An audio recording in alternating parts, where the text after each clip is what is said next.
प्रयागराज महाकुंभ में महाकुंभ की तैयारियां लगभग पूरी हो चुकी हैं। धीरे धीरे सभी अखाड़े मेला क्षेत्र में प्रवेश भी कर चुके हैं।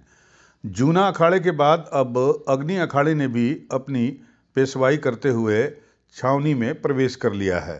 अनंत माधव मंदिर से धूमधाम से निकाली गई छावनी की प्रवेश शोभा यात्रा और जगह जगह शोभा यात्रा में उमड़ा जन समूह। आपको बता दें, सनातन धर्म वैदिक संस्कृति के वैभव का पताका थामकर संतों का समूह प्रयागराज के प्रमुख मार्गों से निकला तो उनका दर्शन देखकर हर कोई निहाल हो गया। यात्रा में वैदिक संस्कृति और प्रतीकों की झलक दिखाई दी। शंख, ध्वनि और डमरू के कर्णप्रिय वादन, मंत्रोच्चार ने यात्रा में वैदिक युग की अनुभूति प्रदान की। भक्तिभाव से ओतप्रोत नर नारी और बच्चों ने जगह जगह फूलों की बारिश करके उनका अभिनंदन किया। आपको बता दें कि ये अद्भुत दृश्य था श्री शंभू पंच अग्नि अखाड़े के छावनी प्रवेश पेशवाई का। शोभा यात्रा में संतों के साथ हजारों श्रद्धालु शामिल हुए। स्थिति ये थी कि लगभग 12 किलोमीटर की दूरी 8 घंटे में तय की गई। आपको बता दें, चौफटका स्थित अग्नि अखाड़े के अनंत माधव मंदिर में संतों ने गुरुवार सुबह पूजन किया। इसके बाद छावनी प्रवेश यात्रा का शुभारंभ हुआ। हाथी, घोड़े और ऊंट के साथ संत निकले। अखाड़े के आचार्य महामंडलेश्वर व मंडलेश्वर चांदी के सिंहासन पर विराजमान होकर चल रहे थे। अखाड़े के राष्ट्रीय महामंत्री सोमेश्वरानंद ब्रह्मचारी ने यात्रा का संयोजन किया। अखाड़े के छावनी प्रवेश शोभा यात्रा में सबसे आगे अखाड़े के आराध्य गायत्री माता की पालकी चल रही थी। चांदी की पालकी फूलों से सजे रथ पर सबसे आगे रखी गई थी। इसके बाद आचार्य महामंडलेश्वर स्वामी रामकृष्णानंद ब्रह्मचारी, सभापति स्वामी मुक्तानंद ब्रह्मचारी, गोपालानंद ब्रह्मचारी, सचिव व महामंडलेश्वर स्वामी संपूर्णानंद ब्रह्मचारी, महामंडलेश्वर कनकेश्वरी देवी, नीलेश चैतन्य ब्रह्मचारी आदि संतों का भव्य रथ भी चल रहा था।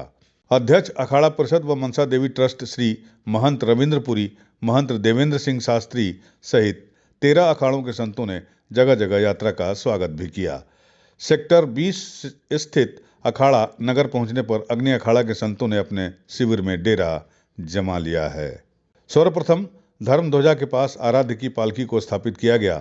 अग्नि अखाड़े के छावनी प्रवेश यात्रा का 1/3 मार्ग ऐसा था जो प्रयागराज शहर पश्चिमी में आता है।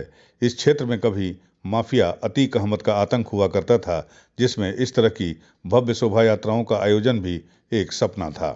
जिस समय यात्रा इस इलाके से गुजरी, स्थानीय लोगों ने गुलाब की पंखुड़ियों से पूरे रास्ते को पाट दिया। हमारे अग्नि अखाड़े की जो परंपरा है, ये छावनी में हम लोग अपने आराध्य को इसको बहुत ही तामझाम, हाथी, घोड़े, बैंड बाजे के साथ ले जाते सारे अखाड़े के पदाधिकारी का। तो बहुत पहले से ही परंपरा चली आ रही और अखाड़े की आराधना को हम लोग अपनी छावनी में बैठाते हैं, जिसकी कृपा से हम लोग पूरे महीने भर जो भी हमारा प्रयाग की आराधना और साधना है वो संपन्न होती है। देखिए, बड़ा सौभाग्य की बात है, हमारे सनातन धर्म में आज पुरानी परंपरा को हम लोग लागू करते हुए आज हम पुराने जेटी रोड से अपने श्री पंचअग्नि अखाड़े का, शंभू पंचअग्नि अखाड़े का छावनी प्रवेश अनंत माधव देवगिरी मंदिर से हम लोग अभी पूरे साज धाज के साथ प्रस्थान कर रहे हैं। हमारी परंपरा के अनुसार हमारा अग्नि अखाड़ा ब्रह्म ऋषियों का आश्रम है, ब्रह्मचारियों का आश्रम है और इस आश्रम की मुख्य परंपरा है माँ गायत्री है। हमारे इष्टदेव माँ गायत्री है। प्रथम रथ हमारे माँ गायत्री का लगेगा, फिर आचार्य महामंडलेश्वर का, फिर महामंडलेश्वर के साथ पूरे साज धाज के साथ